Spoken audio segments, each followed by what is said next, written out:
Hi everyone, my name is Phoebe Ohayon and I'm head of design at VoiceBranding. So in the next 20 minutes, we will talk about how brands and companies are becoming audible and what that means in the context of voice. We're going through these 4 topics and brand cases that lay out the user's expectations and needs. And this affects the design of the voice brand, the audio and sonic identity, the strategy behind it. But most important of all, I think how all these design decisions affect the user experience. I always feel it's essential to realize that your voice does so much more than speak words. When people hear any voice, they automatically and unconsciously assign a personality to it. Our brains can detect the slightest nuances and changes in voice and sound communication and attach meaning to it, whether it's functional or emotional. Voice-only communication enhances empathic accuracy. So this again supports the necessity to think about what the desired persona is that you want your users to perceive, and what type of voice and sound identity conveys this. So that's why strong brands create value through the sound of their voice and speak in a way that is perceived as desired. And the next 4 elements are essential to creating this value. Let's start with the first one, identity. So the University of Waterloo actually researched how the persona of Siri, Alexa, and Google was perceived based on hearing their voice. The persona of Siri, or the personality of Siri, being disingenuous and cunning was probably not what Apple had in mind when designing Siri. But this shows when designing a voice or sound identity, it's so important to validate your design decisions with user research. This input is so valuable because it actually gives you perspective on how your brand is being interpreted by your audience and what the audience expects of your brand, your product, and your service overall, but also in specific interactions and situations. That being said, for the case we did with Babylon, it was very important to user test and to understand their audience and take this into the sonic identity as well. So the main question was, how are users experiencing the brand and the services? The answer to this question not only gives us valuable input on how to translate the brand identity into sound, but it also gives the brand valuable input to create consistency in how the brand identity communicates and is perceived by its users. So for Babylon, the brand identity and how they operate and their whole culture is all in the name. In the ancient city of Babylon, almost 2,500 years ago, citizens needing medical advice often gathered in the town square to share thoughts on treatments and common illnesses. This is one of the earliest examples of democratizing healthcare. And it's from their health-conscious ancestors that they take inspiration for their 21st century services. This is part of their brand identity and was essential and gave us valuable design input. Aside from this, we've learned also that going to the doctor is a very daunting experience for many users. For Babylon, it is really important to actually create services that achieve the opposite of that, and to make users feel more comfortable and at ease when discussing medical advice or going to the doctor. And by knowing this, we found relevant connections that shape the foundational sound of the brand. Their sonic identity lies within the fact that sung and chanted poetry played an important role to the Babylonians. It was used to help calm down people, ease pain, frustration by distracting them with vocal expressions, nowadays known as lullabies. We discovered that lullabies are still proving to be effective when it comes to healing. They can reduce stress, pain, and frustration, and on top of that, lullabies open a door to a musical culture in which each is born. For us, that was reason enough to take a closer listen. So we studied the musical ingredients that emotionally define a lullaby, and combined our findings with ancient Babylonian musical culture. We learned about instruments of ancient Mesopotamia, such as harps, lyres, lutes, and reed pipes, and converted it all to a modern, unique sound identity to make users feel more comfortable, positive, and at ease. Let me play you the sound logo real quick. So the second topic that creates value is relationship.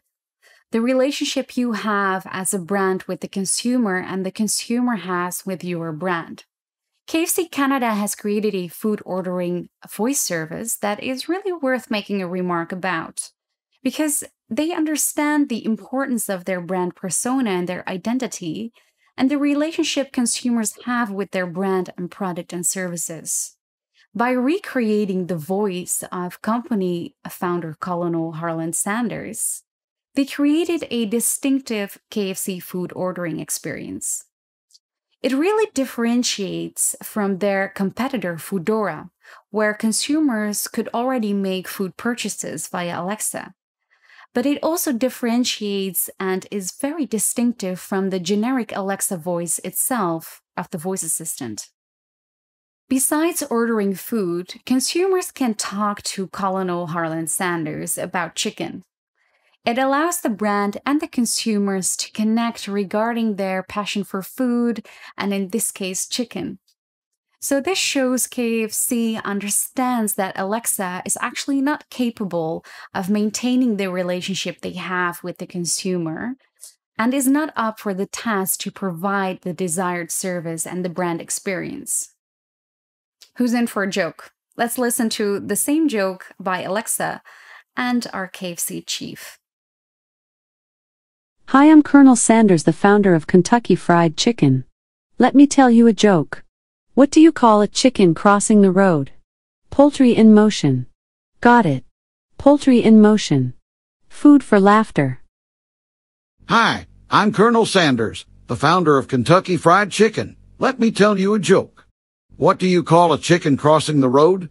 Poultry in motion. Got it? Poultry in motion. Food for laughter. So the choice to differentiate creates new relationships with the consumer, but also maintains the relationship consumers have with your brand already. But also trust is a key factor that consumers can assign to your voice brand in less than a second. Besides the personality we assign after hearing a voice, we also immediately decide if we trust it or not, and therefore also the brand and the product and service behind it. Aside from the language, and if you understand it or not, when we hear these two voices, Oké, let's go, speler 1. Hey, daar zijn we dan. We immediately assign a personality to it. And it also creates a preference in which voice we trust more than the other. So the next topic is about functionality versus emotional applications of the voice brand. And therefore, we take a closer look at one of Boeing's voice brands for the FA-18 jet fighter. The pilots call her Bitching Betty. This voice is integrated into the aircraft with a functional purpose only. She's the auditory alert system in the aircraft when something is so important that needs more attention than just a flickering light bulb on the dashboard. Let's listen to a sample. Pull up, pull up! Roll right, roll right! Flight controls, flight controls. Bingo. As you can Bingo. hear, the voice adjusts to the urgency of the context. So when it's urgent, the second repetition intensifies in loudness, and it relates to the seriousness of the situation and invokes a fight or flight response from the pilots. So in conclusion, it's actually really important to understand when your voice brand needs to be functional or has an emotional purpose. So the last topic is about ownership. And I want to highlight a case of the BBC and their move to develop their own voice assistant. And with this move, they take control over their data, their brand identity, how it's communicated through the voice medium, but also the content, the services, and the security. For them, it's especially important to take control of the NLP part, the natural language processing.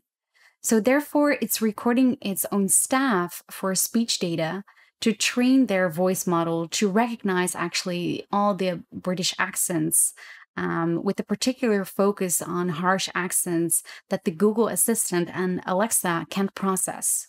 Collecting voice data as a brand is actually creating a treasure that allows you to train multiple models, if it's NLP or a TTS. It gives you the data and the flexibility to try out different AI models with different providers and different suppliers. So strong brands create value through the sound of their voice and speak in a way that is being perceived as desired. So we've talked about identity and this being the key factor to differentiate as a brand and be authentic in the voice landscape, but also make sure that you're being perceived as desired. We've also talked about relationship and creating preference and being memorable and staying top of mind. And we've also talked about how the voice brand plays a key role in the consumer's trust, in the conversational agent that they're interacting with, and therefore the brand behind it. We've also talked about how the voice brand optimizes functionality and triggers the right emotions in the user experience. And last but not least, ownership and the responsibility that comes with it on managing the conversation and the opportunity of controlling your own data, brand identity, content, and services. Thank you, guys. If you have any questions, you can ask me now, or you can email me as well, or find me on LinkedIn or Twitter. Please do. I would love to connect, and have a great conference.